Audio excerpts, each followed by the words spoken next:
What's up, guys? It is Wednesday, November 2nd. It's 11:26 a.m. and this is the crypto newsletter. So starting off, if you haven't already, link is going to be in this video description. Go to stargate-ventures.com and get your free Crypto Master Accelerator course. It's going to teach you where we were before, the history of money, what the IMF is, the SDR, Bretton Woods system, the gold standard, the Bancor. Teach you about the timeline of revolutions, the fourth industrial revolution, the current system and why it sucks, and the future system that's coming sooner than you think. That's going to teach you all these things. You're going to be able to be prepared for what's to come in the future and be able to execute and position yourself on the right side of it. So if you haven't already, link in the bio, stargate-ventures.com, free crypto masterclass accelerator. Just fill in your information here. You'll get direct access. Also, link in the bio as well too. Join our Discord group. You'll get access to all these crypto signals in here. We have ADA, Algo, Atom, AVAX, Bitcoin, CeeLo, all the way down to XCN, XDC, XLM, XRP, and so on. And you have these in Songbird too. You get these signals flashing through here, like a 4-hour buy now today with Songbird. I believe Songbird's ready to go. So if you haven't already, link in the bio, join the Discord. Love to see you there. So now jumping into it. We have the White House convenes summit for stopping the spread of ransomware. Among other moves, President Biden's office plans to share information with partners about crypto wallets used for laundering extorted funds. The Biden administration brought together 36 countries in the European Union for its second International Counter-Ransomware Initiative Summit to counter the global spread of ransomware. Cyber attacks, that's the big kind of narrative that could have the grand finale unfold. So among other initiatives, the CRI plans to establish an international counter-ransomware task force, share technical information about ransomware with a wide range of stakeholders, and provide an investigator's toolkit to CRI partners.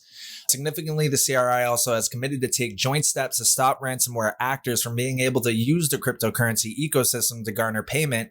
This would include sharing information about crypto wallets used for laundering funds, as well as developing and implementing AML/combating the financing of terrorism, AML/CFT crypto standards.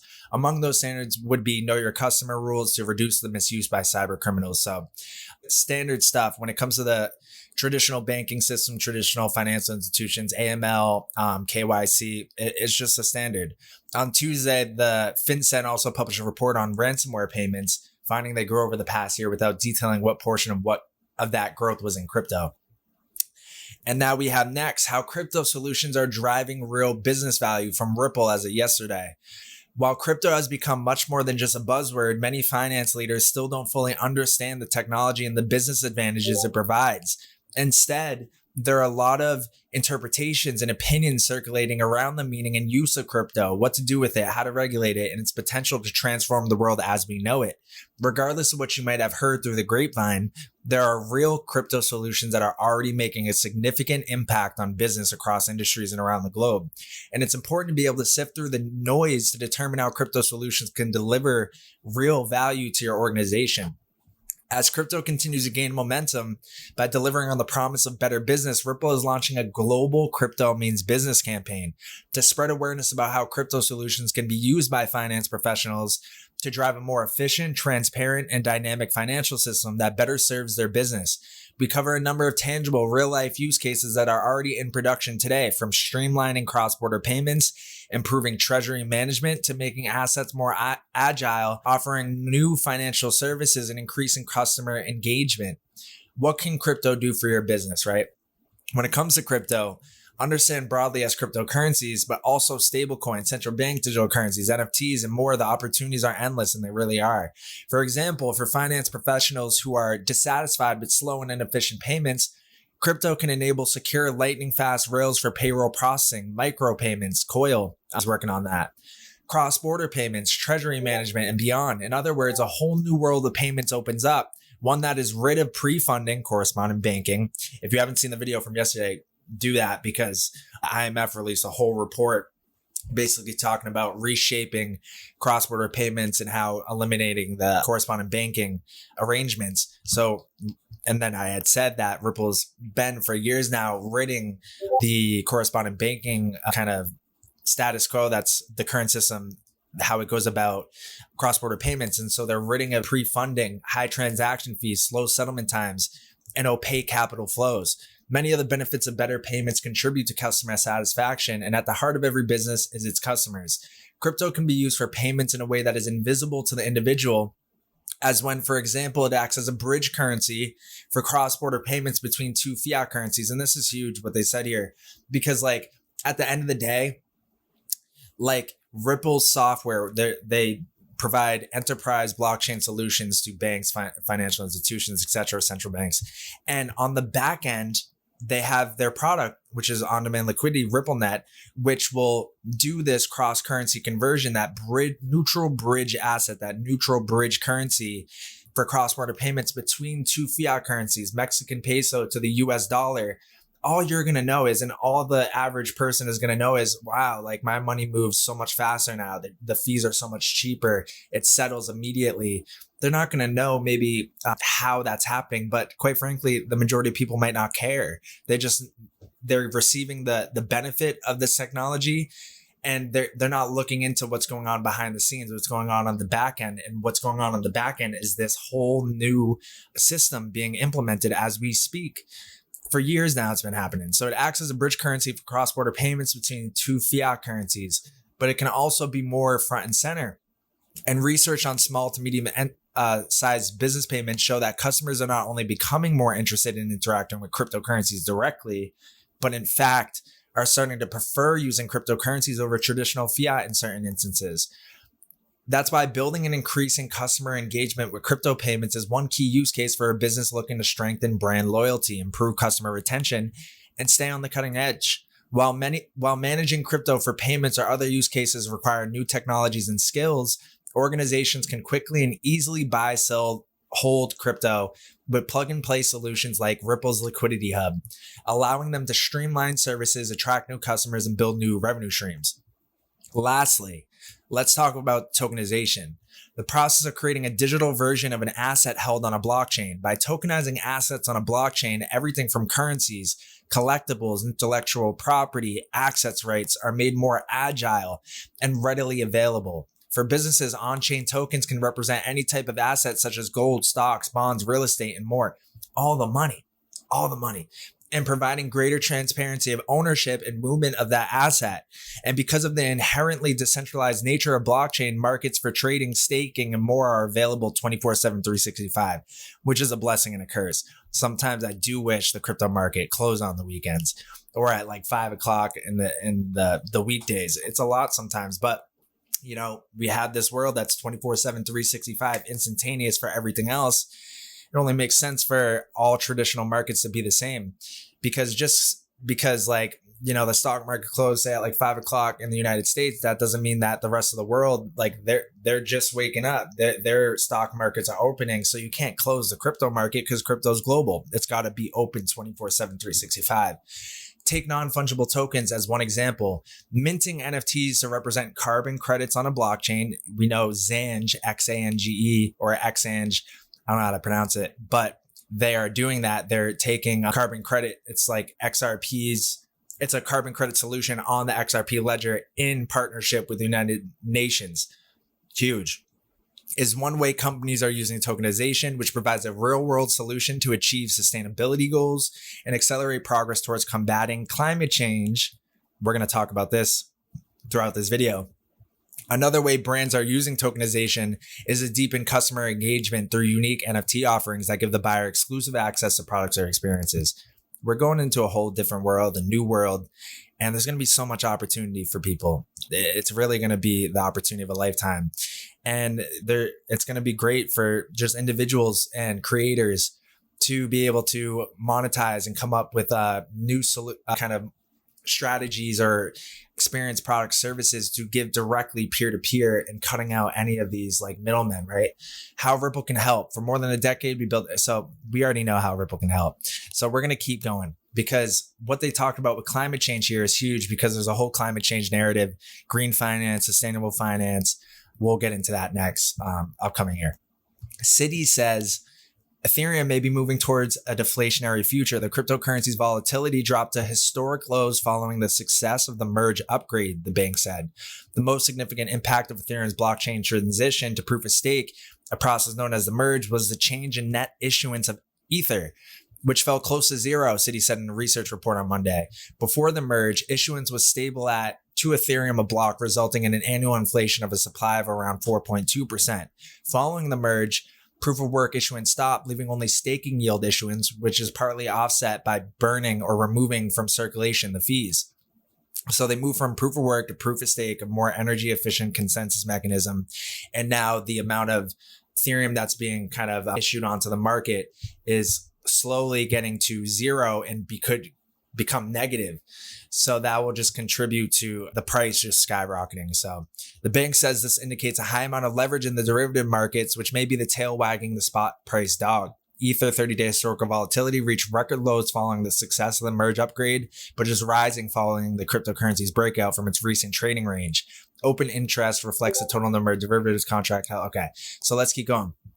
We have FIS subsidiary WorldPay to enable USDC settlements on Polygon. The company says it aims to run a Polygon validator node soon. So payments platform WorldPay, subsidiary a publicly traded FIS group, will soon enable USDC settlement for clients on the Polygon blockchain as part of a broader strategy. We're excited to join the Polygon network as a validator and demonstrate the potential of the Polygon proof of stake chain for financial services, starting with our USDC settlement offering.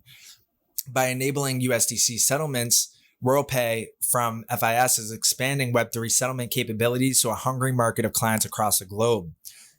Earlier this year, WorldPay announced its partnership with Circle to enable crypto-native and traditional businesses to build a fit-for-purpose settlement and treasury strategy that caters to their preferred currency. There we go. Now we got the narrative about the climate. European Central Bank today. Our thematic view shows that banks are still far from adequately managing climate-related environmental risks. We expect them to meet all our supervisory expectations by the end of 2024. And that's why we're saying 2025 in our last video, 2025, it's set in stone. We're done. Like that's where at that point, it's like things are concrete. And we probably have seen a huge price rise by that point. But by the end of 2024, their view is that all of the banks are going to be meeting their expectations as far as these climate related and environmental risks and meeting the goals to combat them. So here we go. We have banks must adequately categorize climate and environmental risks and assess how they will be affected. Take these risks into account in their governance strategy and risk management, meeting all remaining supervisory expectation on these risks as outlined in 2020. Our overview of good practices show how some banks already deal with the expectations we set, demonstrating that swift progress is possible. So what we're seeing here is, and if you haven't already seen my video, let me pull it up. So this video I had posted 2 weeks ago. It is called Prepare Now for a Disorderly Reset XRP to Prevent Collapse, crypto newsletter 10/12/2022. And like you guys gotta watch this video because this is all coinciding together. We're seeing like Davos Agenda 2022. There are only 8 years left in this decade. Like they're talking about this green initiative, carbon intensive goods and services. They're about to change the whole system and reprice everything based off of ESG standards. I'm not saying I agree with it or disagree with it. I'm just telling you what they're trying to do. So if we know what they're trying to do, we can prepare for that and try to position ourselves to profit from that. So if you haven't watched it, go to this video, subscribe while you're at it, and then watch this and then come back to this because it all coincides together. So ECB sets deadlines for banks to deal with climate risks. And despite improvements, banks still need to better identify and manage climate and environmental risks. ECB sets deadlines for banks to progressively meet all supervisory expectations by end of 2024. And they publish results of its thematic review. And we can see the review concluded that even if 85% of banks now have in place at least basic practices in most areas, they are still lacking more sophisticated methodologies and granular information on climate and environmental risks. There's also supervisory concern related to the execution capabilities of most banks, where effective implementation of their practices is still lagging behind. As a result, banks continue to significantly underestimate the breadth and magnitude of such risks, and almost all banks, 96%, have blind spots in identifying them. So they have this end of 2024 timeline for achieving full alignment with the expectations, and it's institution specific deadlines. So the institutions have to be ready for that. And then in a first step, the ECB expects banks to adequately categorize climate and environmental risks and to conduct a full assessment of their impact on the bank's activities by March 2023 at the latest. And we know March 2023 is when Europe's updating their whole, I think it's TIPS, their to ISO 222 migration. So is SWIFT as well too. In a second step, at the latest by the end of 2023, it expects banks to include climate and environmental risks in their governance, strategy, and risk management. Some banks have already started to plan for the transition to a low carbon economy. And that's why the transition in here, they said it was going to be like a disorderly net zero transition is inevitable. Like, we got this down, guys. So right here, some banks have already started to plan for the transition to a low carbon economy and to engage with their clients. However, a wait and see approach still prevails in most banks. For example, banks do not set interim targets or limits to their risk taking with a view to fulfilling their long-term strategic commitments, or set them in such a way that the immediate impact on the bank's business is negligible. And is there anything else here? Nope. Nothing else here for the moment, but you can just see that, like, oh, there's a PDF, good practices for climate related environmental risk management. And that's what the whole CBDC push is going to be. Oh, it's more sustainable. It's green finance.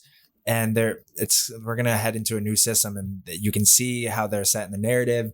You can see with this video that I did on the Davos agenda, like, they're preparing for it. Like in other industrial revolutions, whole industries may disappear if their business models are incompatible with the net zero future. That's why in this free crypto accelerator, we teach you about the timeline of revolutions. You guys got to get access to this and get prepared for what's about to come. So, and link in the bio. But now let's keep going, because we have right here the ECB podcast, the European Central Bank podcast, bringing you insights into the world economies, etc. Are banks walking the talk on climate? We looked at how banks are taking climate and environmental risks into account in their business. What did we find? So then they go into a whole podcast about it as well too. So what is holding banks back? So if you wanted to listen to this, you definitely can.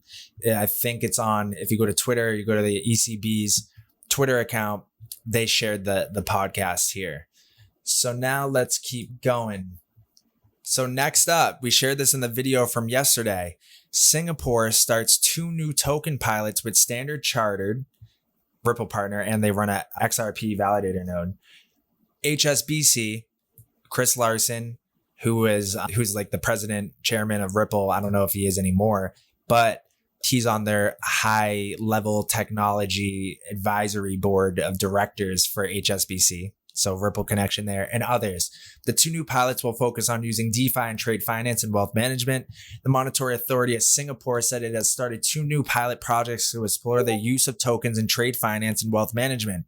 The first pilot is being led by Standard Chartered to explore tokens for trade finance, and another pilot to look at tokenization of wealth management products. The wealth management pilot involves HSBC, UOB working with MarketNode, a digital asset platform built by the Singapore Exchange, and Temasek. Yeah, in the video yesterday, we went over this. We looked into Temasek, we looked into HSBC. So if you haven't already watched the video from yesterday, by transforming trade assets into transferable instruments, we aim to improve the accessibility to an asset class, which has largely been the domain of banks with participation from a broader range of investors. Not only can we potentially narrow the 1.7 trillion global trade finance gap, this also offers investors the option to balance their portfolio with a digital token that has a traceable intrinsic value. The central bank also announced on Wednesday the successful completion of the first trades using tokenized versions of the yen and the Singapore dollar, as well as government bond securities. The program was started to test the application of DeFi, where financial activities are carried out on a blockchain without the use of third parties in the wholesale funding market, which are used by banks to maintain liquidity. The project involves Singapore's DBS Bank, JP Morgan, and Japan's SBI Digital, along with MarketNode. We know how tied up SBI is with Ripple. We know DBS, we found that they're tied up with Ripple as well as HBAR. We know JP Morgan's big with Ethereum. But we found that document from yesterday of them working on, I think it was Project Ithenon Lion Rock.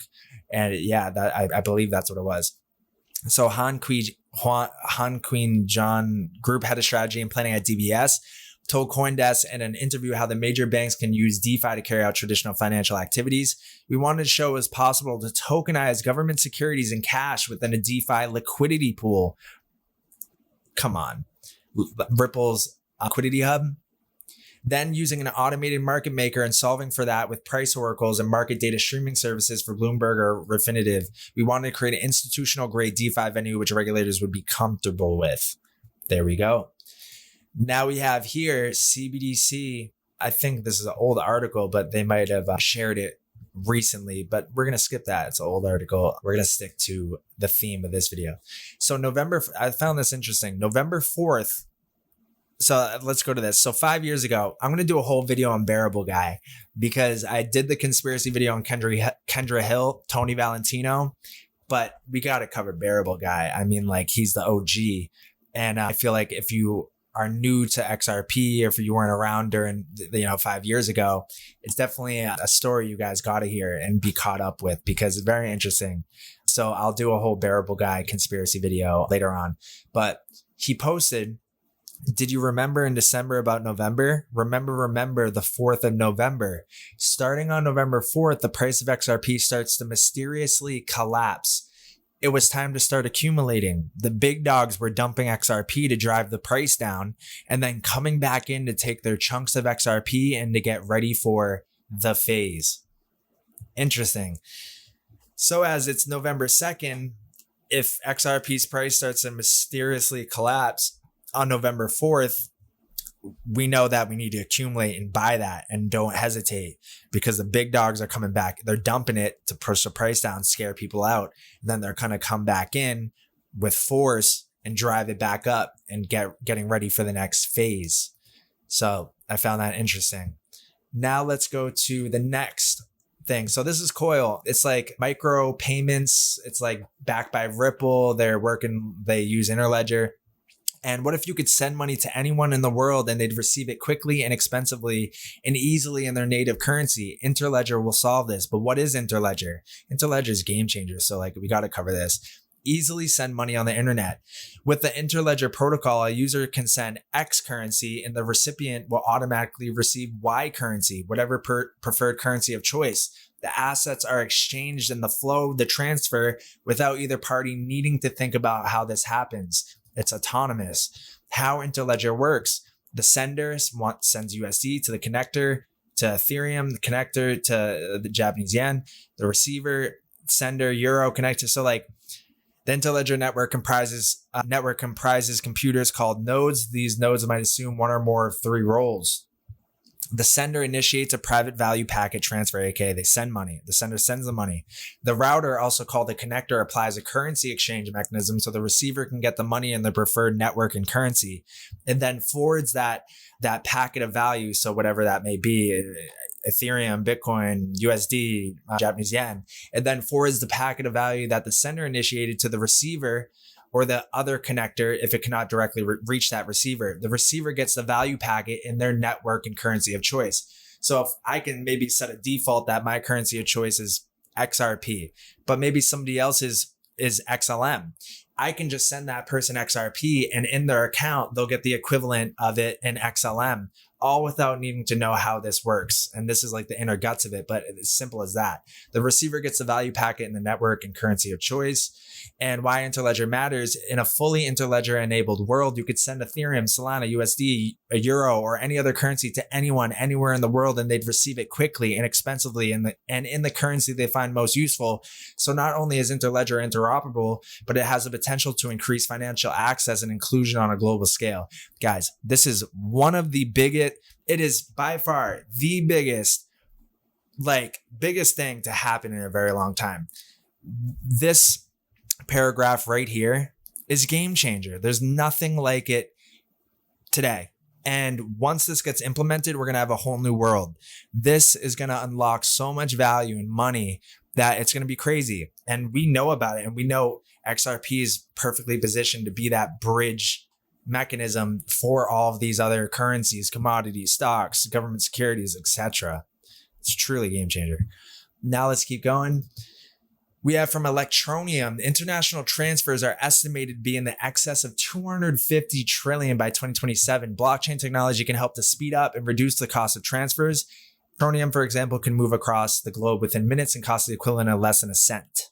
So Electronium, I believe, is partnered with the Digital Pound Foundation as well too, which surprised me very much. I remember Electronium back when I was buying it on Cryptopia. I don't know if anybody remembers Cryptopia, but there were like a New Zealand crypto exchange back 2017, 2018 that actually went bankrupt. But yeah, Electronium, I'm just surprised about that. Maybe they're up to some stuff, but we'll see. But let's go to Digital Pound Foundation. So let's just confirm Avalanche, Electronium. Yeah, so Electronium's there. Very interesting. Quant, Ripple, Avalanche. Yep. Yeah. So, but that's huge. That market, 250 trillion by 2027, international transfers. Come on. All right. So I covered this yesterday. President Joe Biden endorses Fed's policy pivot. This could just be all talk because the midterm election's coming up in a few days here. Maybe they're trying to soften the blow as far as everybody's taking a huge hit. So maybe they're just saying this now and they could reverse kind of their narrative after the midterm election. We'll have to see. But I do believe a policy pivot's in the cards here. I don't think we're ready for a huge Great Depression type thing yet. We could have the roaring 20s all over again. So we'll have to see. But I wanted to look into where this came out of, because it said, reporting on the statement, Forex Live, as the dollar dropped on it, but I think the nuance in the comment is lost and the market has snapped back quickly. I think he just reflecting what the Fed is doing, not dictating or tipping anything. The market is reacting to news regarding a potential pivot, as the White House has reportedly stated that President Joe Biden endorsed the Federal Reserve's policy pivot. The statement has already made market implications, could imply more to come as the story develops. The initial statements from the economic policy advisor to the Vice President of the United States, Jared Bernstein, expressed the endorsement. Now we have cross-border payments are on track to be transformed by digital money. The bullet train, new tokens and platforms may transform cross-border payments and potentially much more. It's funny because it's like the Ripple colors here, but I believe that we covered that in the video yesterday. If you haven't watched it already, definitely do it because this was a crazy article. Really laid out what's about to happen. Yeah, this was nuts. So video from yesterday, but that was it. So that's it as far as this newsletter for today. I'll go through this. I'm going to do this in another video because I want to go more into this article and I want to go into, we need to look at history to see where we're at right now and then to predict where we're at in the future and plot out the scenarios. So I'm going to do some history research on 1907 and like what was going on at that time and really see how this compares to where we're at right now and what are the potential scenarios that could happen so we can be ahead of the game. So if you haven't already, link in the bio of this video, go to stargate-ventures.com, get your free crypto masterclass accelerator. It's going to hook you up with everything you need to know to be prepared and be on the right side of things, as well as link in the bio here. You get access to the Discord, join it. We'd love to see you in there. Say what up. And there's all these crypto signals in here, automated signals from our custom Stargate strategy. So looking forward to see you guys join into the masterclass, join into the Discord. Any questions, let me know. And don't forget to subscribe on here on YouTube for our next videos. We're going to do daily videos every day. We're going to start pushing out more content. So it's just a start. So I'll see you guys in the next video.